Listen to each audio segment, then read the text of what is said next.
Allô, Benoît? Oui, Alex, je suis désolé, je vais être un peu à la bourre là, je suis coincé dans les embouteillages. D'accord. Mais j'ai... Vers où? Là, je suis porte-maillot. Tu conduis, toi, maintenant? Non, c'est le taxi, hein, tu sais ce que c'est, maintenant qu'il y a GTA. D'accord, ton hélico est en panne, quoi. Voilà, donc il n'y a plus de vélo non plus, fini les Vélib, mais j'ai une idée. Attends, j'envoie le sommaire et puis on voit ça après. Enfin, après les news. Bon, déjà le sommaire. Alors aujourd'hui c'est jeudi, donc c'est les jeux téléchargeables, mon souvenir et puis auto, comme tous les jeudis. Donc là c'est les news et puis après mon idée. Attends, on peut pas faire ça. Attends, tu veux sur ta marché. In a world where guys are doing stuff and things are crazy, two other guys must do some things. Basé sur le célèbre webcomic de Jerry Hawkins et Mike Krahulik, Penny Arcade Adventures on the Rain-Slick Precipice of Darkness est le premier jeu épisodique à sortir sur le Xbox Live Arcade, puisqu'il est téléchargeable depuis hier, contre 1600 points, soit un peu plus de 18€. Ce dernier propose un mélange entre aventure et RPG, avec des phases d'enquête alliées à un système de combat au tour par tour plutôt classique. L'histoire, elle, se déroule dans la ville de New Arcadia dans les années 20. Le joueur pourra y incarner Gabe et Taiko, mais également créer son personnage pour accompagner les deux principaux protagonistes dans leurs aventures, et résoudre ainsi les étranges mystères dont regorge la ville.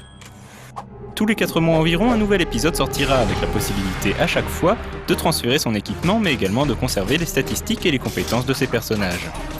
A noter qu'une version PC pour chacun des jeux sera également disponible en téléchargement sur le portail Greenhouse.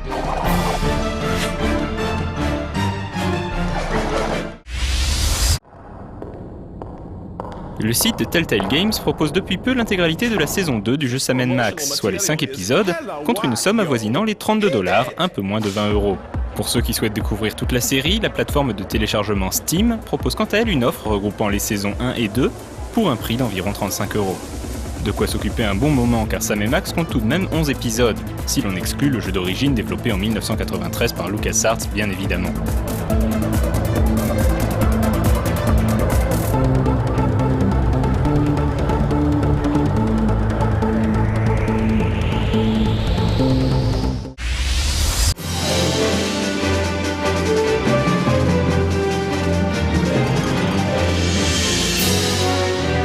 On connaît enfin la date à laquelle Final Fantasy Tactics A2 parviendra chez nous.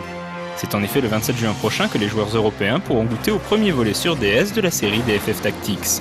Une sortie espacée de 8 mois par rapport au Japon, mais de seulement 3 jours avec les États-Unis.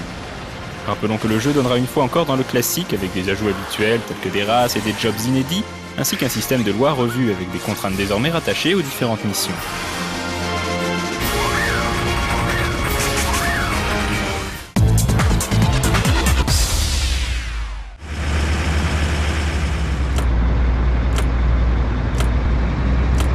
Euro Truck Simulator est, comme son nom l'indique, un jeu dans lequel le joueur devra se mettre dans la peau d'un routier, avec toutes les contraintes que cela induit. Il faudra ainsi traverser toute l'Europe à bord de camions modélisés à partir de véhicules réels, afin de livrer toutes sortes de biens en temps et en heure. Bien entendu, il faudra faire attention au trafic, à la route que l'on doit emprunter, à ne pas tomber en panne d'essence ou encore à ne pas s'endormir au volant. La sortie du jeu est prévue pour le mois d'août.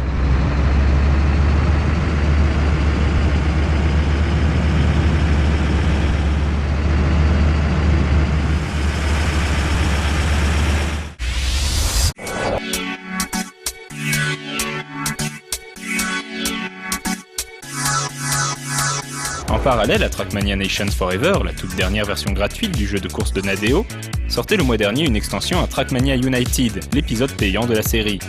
Baptisée également Forever, elle permet aux joueurs d'avoir accès à des courses inédites ainsi qu'à des blocs supplémentaires. Graphiquement, le jeu a également bénéficié de quelques modifications, notamment au niveau de 3 de ses 7 environnements, à savoir le désert, la neige et le rallye.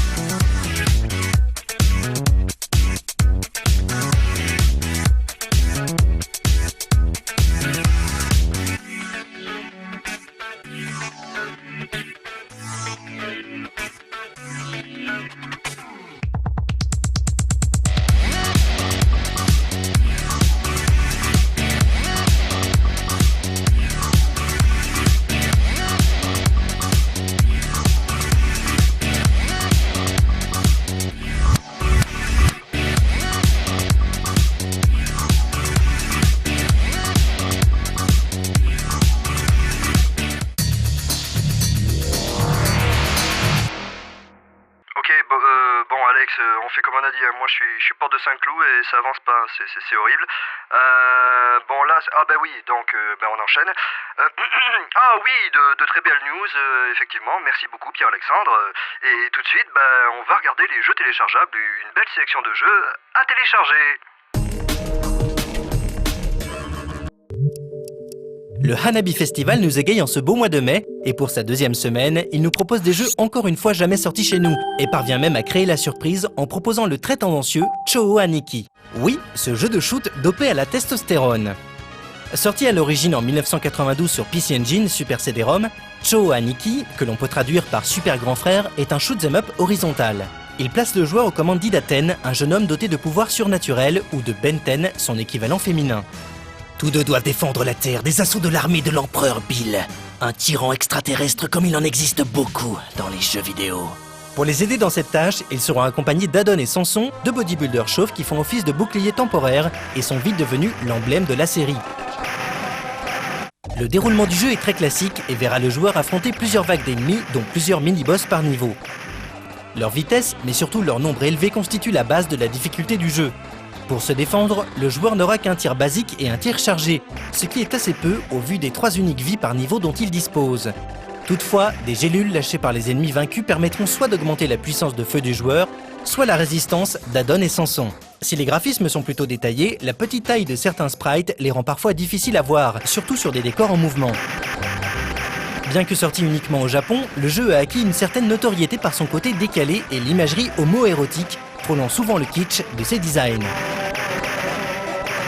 Ainsi, si le premier monde peut sembler relativement normal, on se retrouve très vite à combattre des hommes-oiseaux au corps musclé ou des vaisseaux composés de parties de corps humain. La musique elle-même, à base de voix viriles samplées, est souvent loufoque et en décalage volontaire avec l'action. S'il est moins réussi que les jeux du genre sortis sur la même machine, Chō Aniki propose une alternative originale aux joueurs désireux de relever le challenge de la grande difficulté du jeu. Enfin, pour peu qu'il ne soit pas réfractaire à son univers... comment dire... impitoyable ? Mais le Hanabi Festival, ce n'est pas que du shoot, c'est aussi du puzzle. Et le roi des puzzle games japonais est bien entendu Puyo Puyo. Et ici, c'est Puyo Puyo 2 qui est proposé. Si en Europe, nous avions eu droit à Dr. Robotnik's Mean Bean Machine, à l'époque des 16 bits, nous étions toujours passés à côté des Puyo Puyo. Et pourtant, Puyo Puyo 2, dit Puyo Puyo Tsu au Japon, est l'épisode qui a le plus marqué la série par ses nouveautés et son sempiternel mode multijoueur. Mais le solo n'en est pas désuet pour autant, puisqu'il propose un challenge de taille. L'ascension de la tour de Satan. Oui, rien que ça. À chaque étage de la tour se situent des ennemis qu'il faut combattre. Si au départ il s'agit de sbires quelconques, on se retrouve vite face à des adversaires raboteux. En les combattant, le joueur gagne des points et, oh surprise, les points sont ici en fait de l'expérience. Car il ne faut pas oublier qu'à la base Puyo Puyo est un dérivé du RPG Madō Monogatari, et ce Puyo Puyo Tsu en hérite donc des caractéristiques comme les personnages mais aussi les points d'expérience. Le niveau du joueur est en fait symbolisé par l'étage de la tour. C'est pour cela que le joueur de niveau 1 commence au rez-de-chaussée, et passant les niveaux, il passe en même temps les étages avec des ennemis de plus en plus forts. Mais pour ceux qui ne connaîtraient pas très bien les règles de Puyo Puyo, un petit rappel est nécessaire. Dans une zone, tombent des Puyo par paire. Chaque Puyo est d'une couleur différente. Il faut réussir à agglomérer au moins 4 Puyo de couleurs identiques pour les faire disparaître. Plus on en fait exploser et plus on obtient de points. Mais il y a un autre moyen de se faire énormément de points et ce dernier constitue d'ailleurs le nerf de la série. Il s'agit bien entendu des réactions en chaîne. Et si sur le papier cela peut sembler évident, la pratique est tout autre. Il faudra des semaines, des mois, voire des années pour maîtriser les plus petites réactions en chaîne qui soient. Il faut ajouter le fait que scorer comme un malade ne sert pas seulement à flatter son ego, car les jeux Puyo Puyo sont axés versus et opposent le joueur à quelqu'un, ennemi ou joueur. Pour en revenir aux réactions en chaîne, il faut savoir qu'elles immobilisent son adversaire en envoyant des Puyo transparents. Ces Puyo transparents ne peuvent être détruits que si des Puyo adjacents sont éliminés. Ils sont d'autant plus handicapants qu'ils gênent le joueur qui préparait son offensive, tout en prenant des emplacements disponibles. Et quand toute la zone est remplie, c'est la perte assurée. Il faut donc bien gérer ses attaques, mais aussi penser à sa défense, pour ne pas succomber sous les Puyo transparents. C'est grâce à cette orientation versus que le multijoueur est aussi palpitant. Il faut anticiper les attaques adverses tout en préparant ses réactions en chaîne. C'est en essayant Puyo Puyo que l'on comprend pourquoi il a eu tant de succès au Japon. On peut enfin se réjouir d'une sortie française d'un vrai Puyo Puyo, car les Puyo Pop Fever n'obtiendront jamais la superbe d'un Puyo Puyo Tsu ou d'un Puyo Puyo Sun.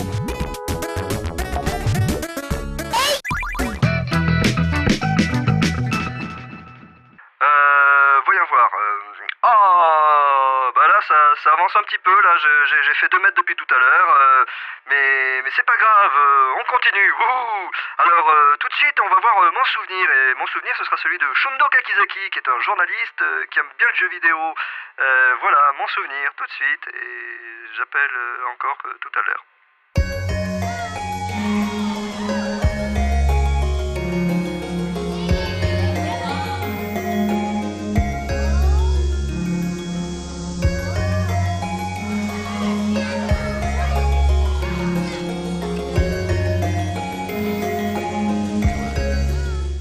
思い出の一本、ファミコンの、ロードランナーというゲームがありまして、黄色いパッケージ、黄色いカセットだったんですけども。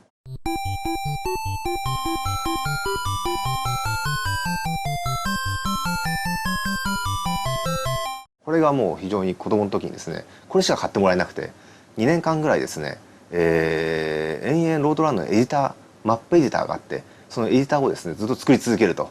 で、当時はファミコンにはテープで、セーブができたんですけども、もちろんこれは買ってもらえなかったんで、ファミコンとロードランナーで、ずっとですね、マップを作り続けてですね、そのマップは方眼紙に自分で書いていくと。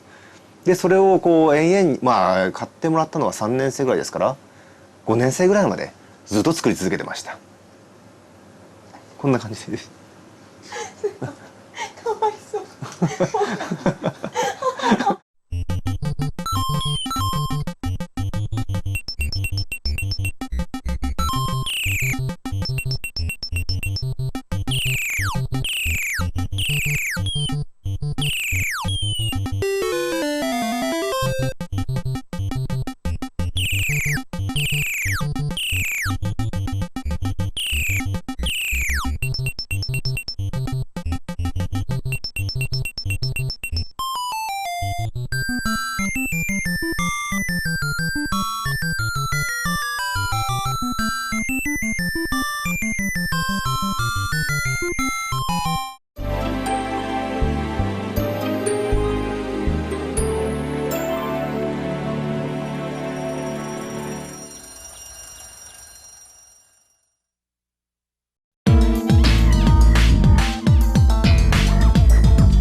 J'arrive, hein, je suis presque là.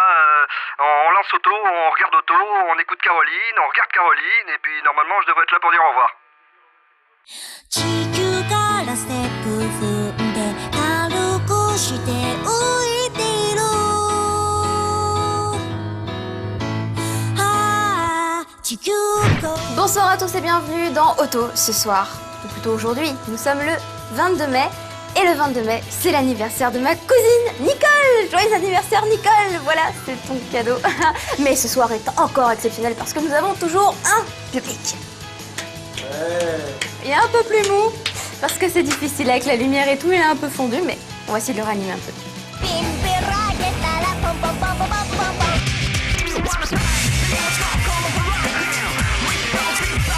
Le report de la tournée de Gary n'empêchera pas l'arrivée de l'album Masked.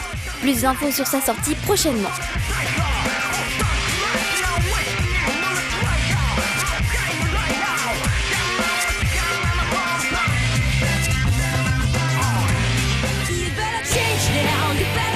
Le 25 juin sortira le Best Nana qui, comme son nom l'indique, contiendra tous les génériques de Nana avec en prime quelques versions live. Release incontournable pour les fans de la série.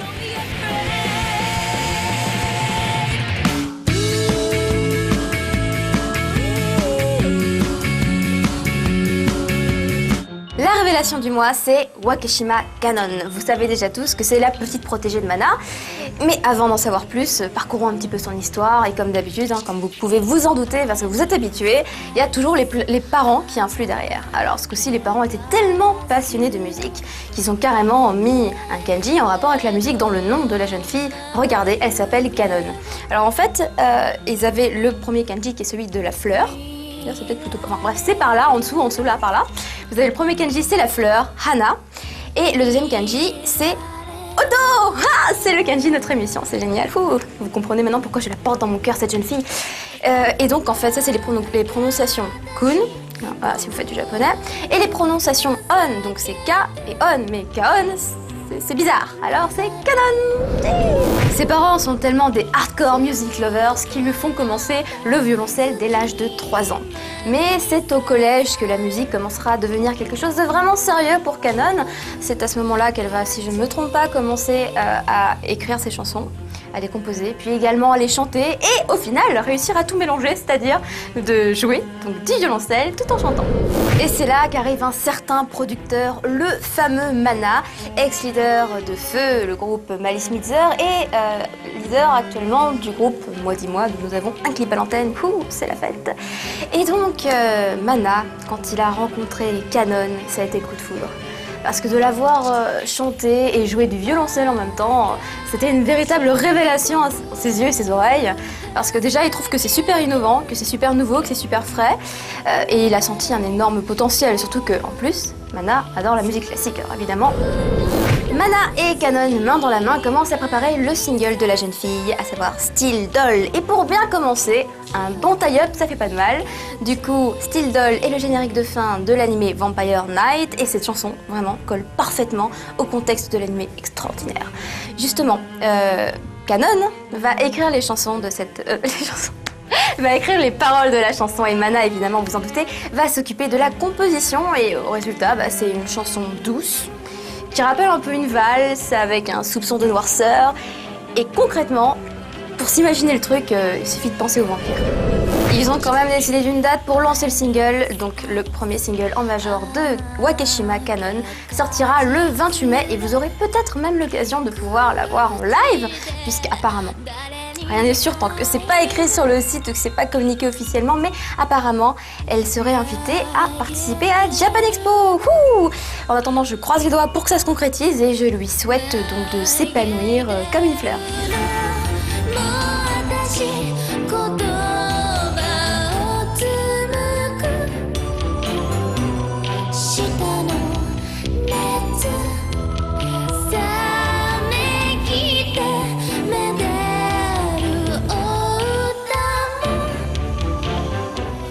C'est la folie, c'est la fin de l'émission et le public unique là qui était là, il est mort. Voilà, il a fondu, il faisait trop chaud, c'était trop terrible. Et je sais que vous attendez tous de voir les nouveautés qui vont arriver, ou du moins entendre le nom de peut-être votre artiste que vous attendez depuis longtemps. Je sais pas, je peux pas vous le dire, hein, parce qu'en fait, au moment où on tourne, Alex est toujours pas revenu. Donc qu'est-ce qu'on va faire? Eh bien, je vous dis que, tout du moins, le clip qui est choisi à la fin de cette émission est génial, qu'il est ultime, qu'il est magnifique, extraordinaire. Et j'espère que ce sera vrai. À la semaine prochaine. Bye bye. Alex.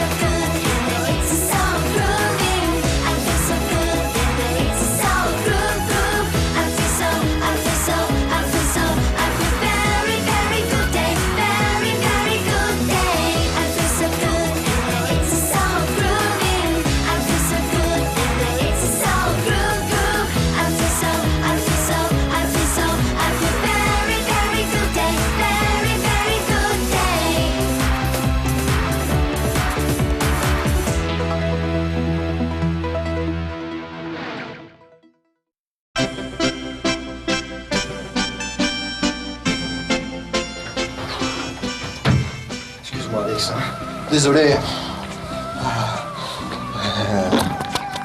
C'est bon, c'est pas fini. Au revoir. Gros bisous.